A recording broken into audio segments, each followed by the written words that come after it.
We are here today to talk about raising children who influence culture rather than absorb it. When I saw this topic, I was just excited. Like, how did she pick me to share on this? I was so excited about this topic. Raising children who influence culture rather than absorb it. So simply put, what is culture? I know they've taught us the way of life of a people per time or something in a place, but I want to just make it very simple. Culture is what people normalize. As simple as that. Whatever a people living in the same space or being in or connected together in any way, whatever they normalize is culture. It becomes what is acceptable. It becomes what is celebrated. It becomes what is expected. It becomes what is tolerated. And wherever you see people come together, in the home, in the school environment, in the workplace, even in digital spaces, in a nation, in a community, there is culture. There are shared beliefs. There are shared values. There are shared values that are normalized. There are shared beliefs that are normalized. There are behaviors that are normalized. That is culture. So culture itself is not evil. It is part of God's design for humanity. God wants us to dwell in communities, and what will connect us in that community is the culture that we share. So there's really nothing wrong with culture. Culture is just what we normalize. And can I tell you something? Let's take a look at this. Culture forms people consciously and unconsciously. Now, this is one incredible power of culture. We are highly influenceable beings as humans. So whenever we stay amongst a people, it's just a matter of time. We begin to behave like them. Have you had a roommate that maybe used to make certain comments, and initially when the person makes the comment, you're like, what's that? Before you know it, you might find yourself repeating the same comment. So adoption of culture might be slow. Initially, there will be this resistance. People are wondering what's going on. But slowly, gradually, it becomes the norm. That's the power of culture. And you see that the people in that space will normalize it so much that they would accept it. It will seem like they're fighting it, but later they will just accept it. They will start flowing it with it. It will no longer be a problem. They will start adapting to it. That's the power of culture. Culture shapes beliefs. Culture shapes attitudes. Culture shapes a whole human being. It has the power to transform the behavior of a whole human being. Whether you are an adult or you're a child. Let me give you another instance. Today we are on this call. We are having an online parenting summit. Excuse me, years ago, like a couple of years ago, would you think that we'll be here doing an online summit? And I'm sure when all this online thing came into play, there was this, I don't like online. Oh, I don't like online sessions. I prefer physical sessions. But here are we today. All of us are working at getting used to and getting, and exploring the opportunities that come with online meetings. We have accepted it.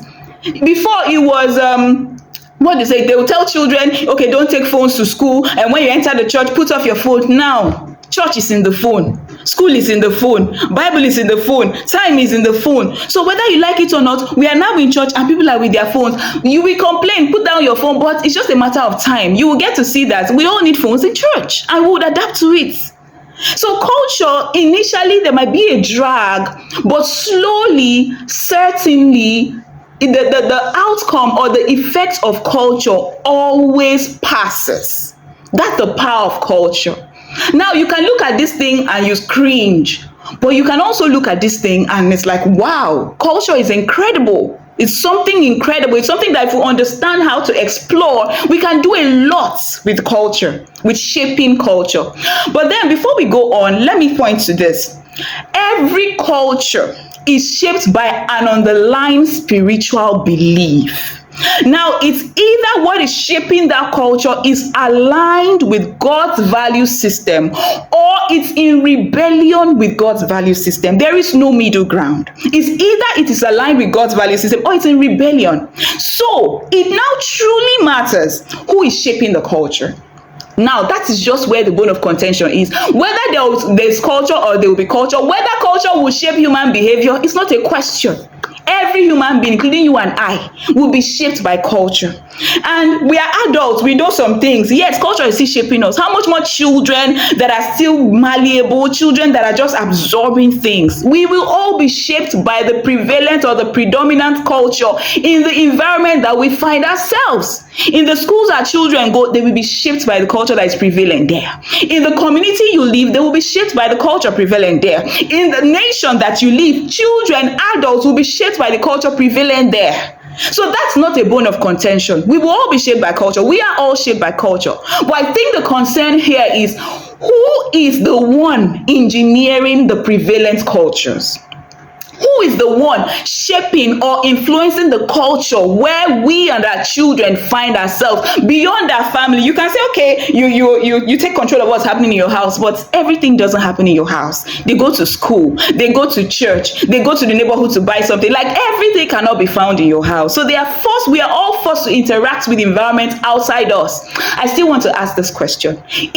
It matters. I still want to make this statement. So it matters who is shaping the culture that we find ourselves in. So let's think about it some more. Now, when we think about the society we live in today, think about the culture that is prevalent in the society we are living in today. Just try and think about it now. What comes to mind? I want to see it in the chat box. When you think about the prevalent culture now, I don't know if I can see the chats. What comes to mind? Okay, I can see chats. I want to see. Maybe one or two responses is fine, but I want to be sure that we are all here thinking about the same things.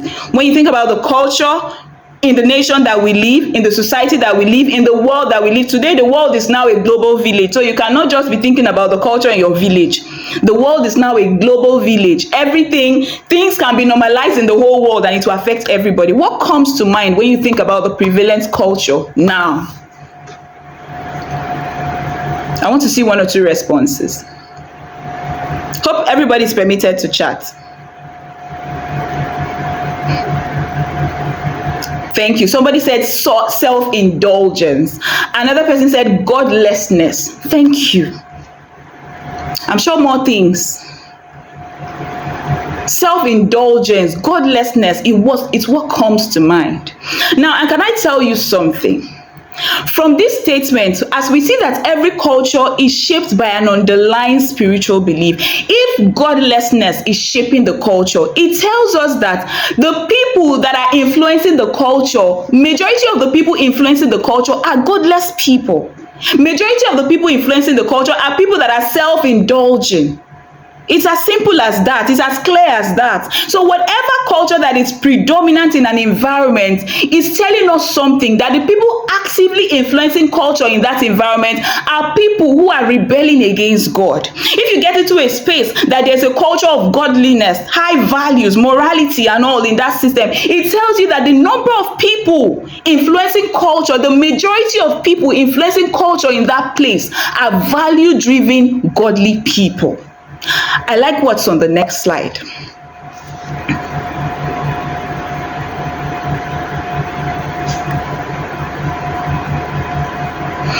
Now, this quote is from John Maxwell, from his book Intentional Living, and I want each and every one of us to grab a copy of that book and read it. I read that book and my life did not remain the same. He said something. He said, the world is not full of bad people. I can paraphrase. The world is not full of godless people. The world is not full of self-indulging people. No. But it is full of good people who are not doing anything. That's the definition of why, or that's the reason why we are seeing what we are seeing today. Those godless people are not too much. Those bad people do not outnumber the good people. But the sad reality is that we have a lot of good people that are not doing anything. They are just sitting pretty and feeling good because they are good. And he made another statement in that book. He said, good intentions are not enough. That you will like to, that you like or that you don't like something and you're just having it as an intention, or you're just saying or talking about it, or like we are on this call talking about all the nice things we need to do. It's not enough. It's not enough. I know that we are here today to talk about raising children who influence culture rather than absorb it. But can I tell you that a place that we must start is to become parents who influence culture rather than absorb it. Our children are born into what we have already created or we have already permitted. So before we talk about how do we raise children who influence culture, we are the environment our children grow in. If we sit down and we are passive about things going on, how can you give what you do not have? The easiest way to raise a child is to be the model so that whatever you're telling that child to do or not do, you're not sounding like a hypocrite, because children know when we are hypocrites. They know when we are telling them to do what I say, not do what I do. So there's no how we can be pushing for, we come here, learn strategies on how to raise children that will influence culture, and we are sitting pretty looking at things go wrong. We are sitting pretty as one of those good people that are not doing anything about what's happening in our environment. I said this and I'm going to say it again. We must rise as parents first, because we are the environment that our children grow in. We are the culture they first, whatever we do, however we think, however we behave, whatever we permit is the culture they first absorb. Remember, we started by talking about how easy it is for culture to affect human behavior. So before what you are saying, the culture created first affects the human behavior. So whatever it is you are creating in your house, whatever it is you are dishing out, we are the first environment our children grow in. Our children would absorb what we normalize. Our children would absorb what we celebrate. And it's not that you sat them down and you gave them a pep talk. That's a one-day event. Your whole lifestyle, they would absorb it. The things that you tolerate, they would absorb it. The things that you celebrate, they would absorb it. The things that you expect, the things that you see and take as normal, they would absorb it. They would absorb the way you respond to society. They would absorb the way you influence culture yourself. So passivity in parents will produce passivity in children. If you're a passive parent, something is happening around, they've come again, they have started though, have you seen the new one? You start to talk about it. That's all you do to analyze how things are going bad. You are just molding your children to be analyzers of things when they go bad. So the first thing that must happen if we must succeed, if not, whatever I talk about today will just be talk. It won't work if we don't rise up as parents. If we don't do the needful to influence culture. How can you be telling a child to jump and you're always lying down? How? Because the truth is that whatever you say carries a spirit, carries conviction. You are lying. You can't be telling somebody that I expect you to always jump, and deep down in your heart, you don't have plans to jump yourself. You're telling a lie. The first call is to us as parents to arise. We need to rise up. We need to take the lead. The prevalent culture in our environment is where we dwell as light of the world. How are we lights when darkness has overshadowed our spaces? We have a lot of good people not doing anything. We have a lot of good parents just trying to mind their home, mind their children. Come on. We must move beyond our homes. We must look at the society, because that society is where we will live, is where our children will grow up. We don't have everything in our homes. I'm not a farmer. Even if I have a garden, I don't grow all the crops. I'll still need to go out and interact with people outside. And whatever we fail to do in our environment would affect us 1,000 times. Think about it. When God saw in the beginning during creation, he saw that everything was without form, it was void. What did he do? Comment. Who dirtied this place? Who scattered this place? Why is the earth upside down? Why is there water? Was that what God did? So if we are in the image of God, if we are in the likeness of God, we should do what he did. He stood up immediately and took responsibility. Started by speaking, let there be light. It didn't sound like complaint. It didn't sound like commenting. Let there be light. Let this one move this way. He created order immediately. After he spoke, created order, he got to work. Go and check chapter 2. He got to work and started making those things. He didn't sit still. So we cannot be parents who sit still and watch and comment. We need to stand up and do the needful. It will be easier to raise. Look, if this is all I say today, I think I'm fine. We should be the model that our children follow. We should be able to rise up and influence culture. We should be able to rise up and determine what happens in our spaces, in our immediate environment, then move further. If you're able to do something to a level, then you want to extend it. What did the Bible say? The path of the righteous shall shine brighter and brighter. If I have light here, it's shining, it's occupying this space. If this light shines brighter, it will travel further than this room. So what are we doing? We need to shine. If you've been shining, awesome, shine brighter. If you've been shining brighter, shine brighter and brighter. We need to, as far as we have light, we must continue to shine the light as parents. So, I'm not here to just ginger or motivate you. I will try as much as possible to walk you through how, as a parent, you can begin today to influence culture, so that raising children who influence culture will just be the next right thing to do. Because you now know the seriousness of this, and you're looking for more people to mobilize to help you. Who is the first person you mobilize? The children born in your house. So number one, you need to start with this question. If you must be a parent that would influence culture, the question of identity, who are you? I love when Efia was reading the plans for next year, I just knew that this was God. She said the focus for next year is knowing who you are as a parent. Who are you as a parent? Who are you? If you cannot answer the question of identity, you can't influence culture. Why are you here? What is your mission? Why are you here beyond going to work and coming back? Why are you here beyond food, water, clothing, shelter, providing food for your children? Why are you here? You can say, okay, I help people, I'm a doctor and all. Can I ask you a question? Now, if you say that you are a doctor, you are helping people, if you don't understand why beyond that title that you bear, you are still abusing the reason why you're here. Because you see, most times we go to work and claim we are busy, claim we are working, claim we are doing business. At the end of the day, what we are working for is to get money. What can that money do for us? More, a nicer accommodation, better schools for our children, nicer clothes to put on, better options of things we could afford. That's all. So can you see that with that, we are not big, we are not higher than animals? Because that's all. Food, clothing, shelter, what again? Be able to sleep and wake up. Why are we here beyond sleeping and waking up? Why are we here beyond affording better options? If as a parent, you've not been able to answer that question for yourself, who are you? Why are you here? If you were stripped of all those titles, what would remain is your mission. What would remain is why God made you. If you've not embraced it and started pursuing it, living with a deep sense of purpose and a deep sense of calling, we would not be able to influence nothing around us.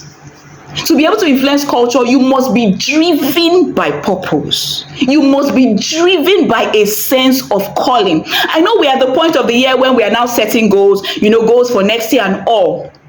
Now, goals for anyone who has embraced a purpose-driven lifestyle, goals will not be random. Goals will not even need to wait till the end of the year. They will just be measurable milestones that add up to your purpose. Because if you've done A to B, you know that you're going to Z. The next logical step will be C. So it's not something you're trying to sit and you're trying to think about so much and trying to plan. No, it will just flow as the next progressive step. So I want to ask us this question. Who are you? Why are you here? And let's just do a brief exercise. You can write it in the chat, you can write it to your journal, but please do this exercise. Could you write down what you spent the most of your time doing this week? Just this week. Maybe if this week does not represent your typical lifestyle, then let's go with the month. At least something we can remember. What can you say took the most of your time? What activity can you say took the most of your time? Be honest with yourself. Write whatever took the most of your time. Now, if you've captured that, I want to ask you why. Why did that take the most of your time? Why? Why did you have to spend the most of your time doing that? Please answer that question. And the next question I want to ask you, after you have written the why you spend most of your time doing that, I want to also ask you another why. I'm going to ask this why to 5 levels. So even if you don't get to do it now, please get to do it some other time, but it would be better that you do it now. If you say I spent this amount of time doing this because of this, I'm asking you why. Why? That because now, why? Whatever your answer is, why again? Now, if you answer these whys down to the fifth level, and at the fifth level, your response has still not gotten to the Great Commission, then trust me, you're not living in purpose. Because even if you say, I spend the most of my time today looking for clients for my business, good and fine. Why? Why are you looking for clients for your business? Why? Look, on the surface, there's actually nothing wrong with what we are doing. But if whatever we are doing is not connected to the Great Commission, if whatever we are doing is not connected to influencing the world for Christ, at the end of the day, then we are wasting the breath in our nostrils. Why? If you say you spent all week sending emails, good and fine. Why? Good and fine, but why? So as parents, we need to know our why. There might be not all of us might be doing the same thing, but the motivation, the drive behind it determines the value and whether it is able to influence the people around us, whether it is able to influence the culture around us. So people can be in the same business, running around the same thing, but the why behind them would determine the impact and the influence that business has in that environment. So please, why do you spend the most of the time doing what you're doing? Remember, we talked about, this is not about intention. This is not about, what you would love to do. It's about what you're already doing. So start by evaluating, what are you already doing? If you're not already doing things every day, you did not already do something yesterday, you're not already doing something today, you're not about to do something tomorrow that will influence the culture around you, then please, you need to go back to the drawing board and ask the Lord, why are you here? Because you don't want to waste the breath in your nostrils. And that's the first step. If you want to discover your mission and your identity, number one, ask God. It must be that burden that you go to God, wait, like this life I'm living like this. If at the end of the day, all this why I answered, all of them at the end of the day is that I want to be able to afford a better life. I've suffered though, I don't want to suffer again, I don't want my children to suffer. That is why you are running around town. That's why you spend the 24 hours in a day, because you don't want to suffer. So the first place to go is to ask the Lord, because He made us. Ask Him, who am I? Why am I here?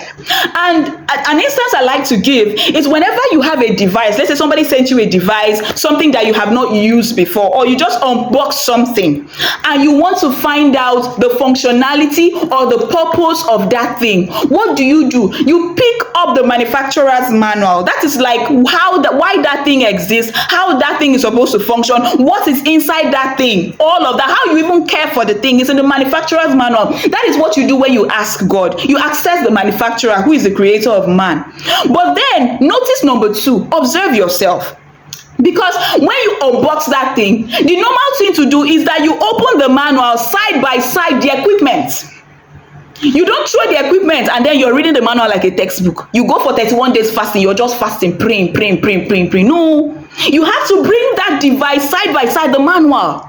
As they tell you, you know how they do number one, this is the name is for this. You are comparing what is in the manual to what the device is telling you, to what you can see on the device. That's what you do. Compare what God is telling you, align it side by side with your traits, with who you are. So you're looking at God, you're praying about it, you're looking at yourself, you're observing yourself. He's telling you things, you're observing yourself. So you want to observe your natural traits. They are not random. Maybe some of you just like to travel around town. It's not random. People around you might be complaining that you don't sit down, but trust me, that thing is for a reason. Observe your traits, observe your strengths, observe your areas of improvement. That thing that you struggle with, it's not random, because even your weakness, God has said He will show His strength through it.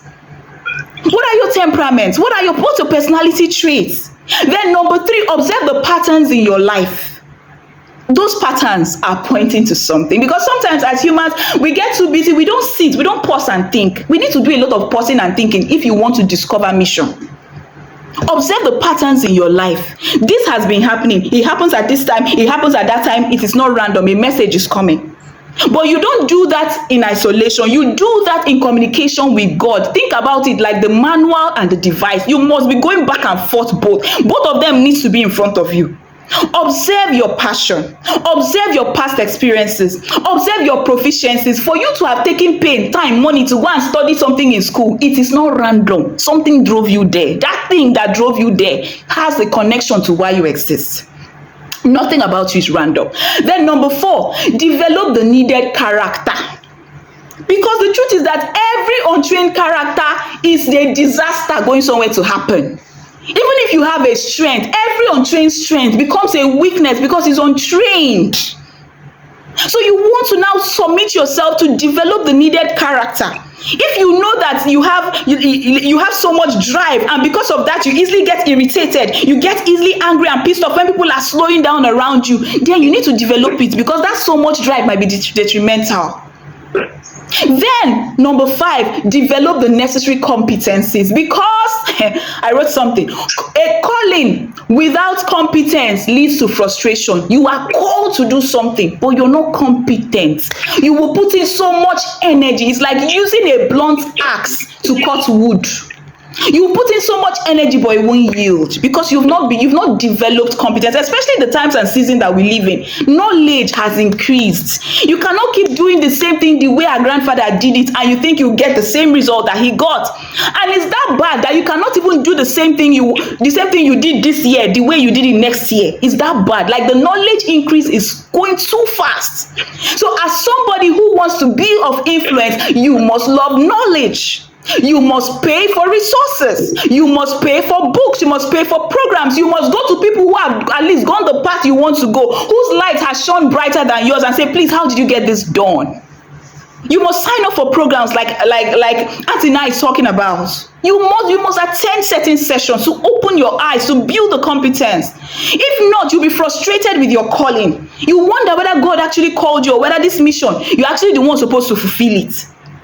When you embrace purpose, it will first show in your home, because your natural conversation will be what is going on, how you need to do something, how you're joining a course, why you need to, like, you won't, you see this life we're living in, this time we're living in, what will help us in raising our children is our ability to be authentic. Because children know us better than we know ourselves. They know when we mean what we say and when we say what we mean. They know. So you cannot be trying to motivate them to take the lead in their class and stand up for themselves when they cannot see it anywhere in your life. So you see that when you embrace a life of purpose, you would exude it. When you talk about certain topics, or when you respond, even your phone calls would be forming them. It's not something that you need to set a class and be teaching anymore. They will see it all over you. That you don't sleep at night because you're burdened about a particular people. They will see it, they will catch it, they will see it as a way of life. That is culture. And then you cannot be passionately trying to get people to do, you cannot be passionately trying to influence culture, and then the people in your home, like, that's the first thing you would do. It's not something we'll come and tell you that you should raise children to influence culture. You would already tell them, hey, this is our life, we must do this thing. That's not what we'll be telling you anymore.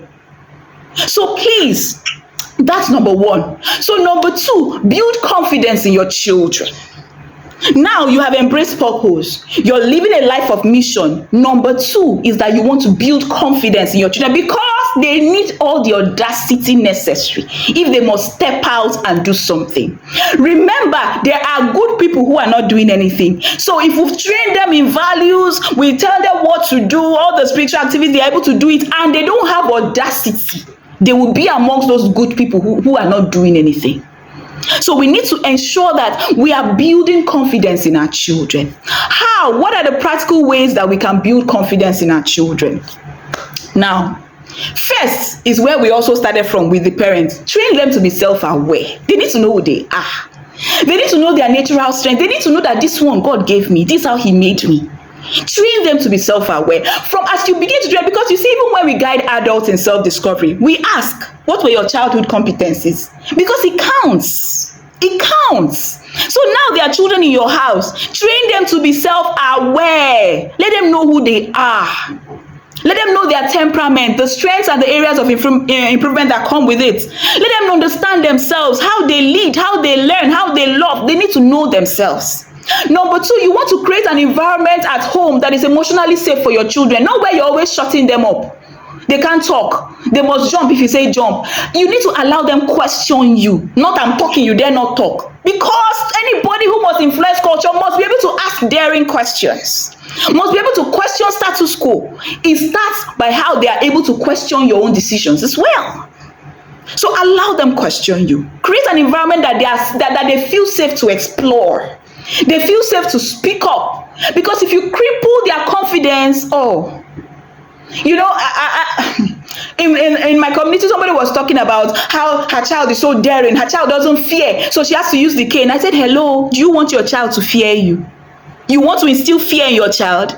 Hey, please. Fear should be the last thing in that sense we instill in our children. Let them fear God to fear no man. That's the only fear they need. The fear of God should be so much in them that they fear no man. Because if they begin to fear men, and what men will do to them, they will not rise up. What did Esther say? If I perish, I perish. She needed to get to that point for her to be able to influence what was going to happen in her time. Don't play down their childhood fantasies and their competencies. Treasure it.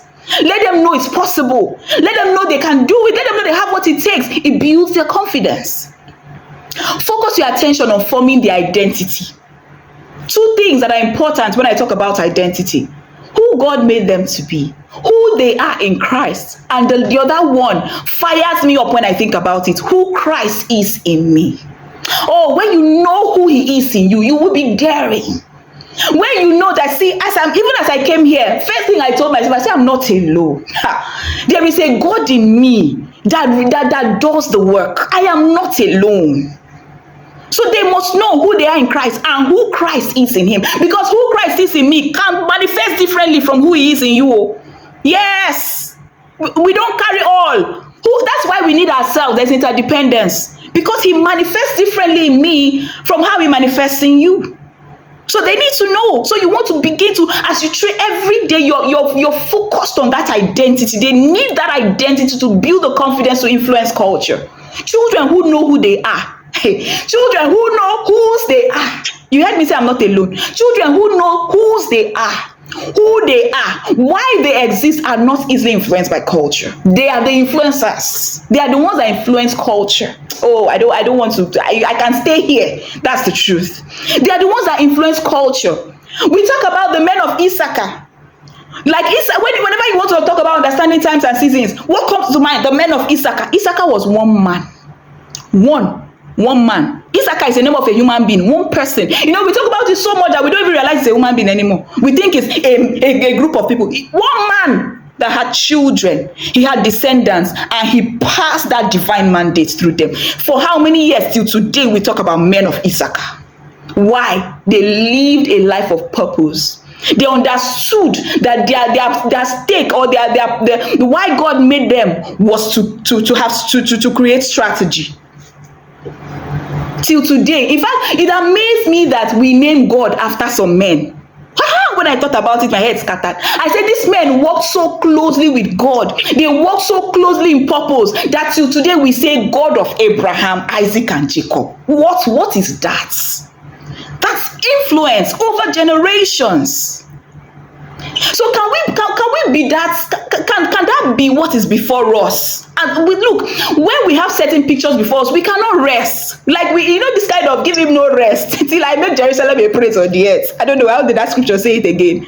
You will not give everyone rest. You will not give anybody rest, because you know that there is more to do. You know that men have done it. These men had like passions. Number 3, build skill in your children.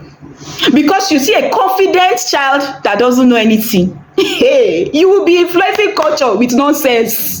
You will be confidently influencing nonsense. You will be confidently driving. Have you heard somebody confident in nonsense before?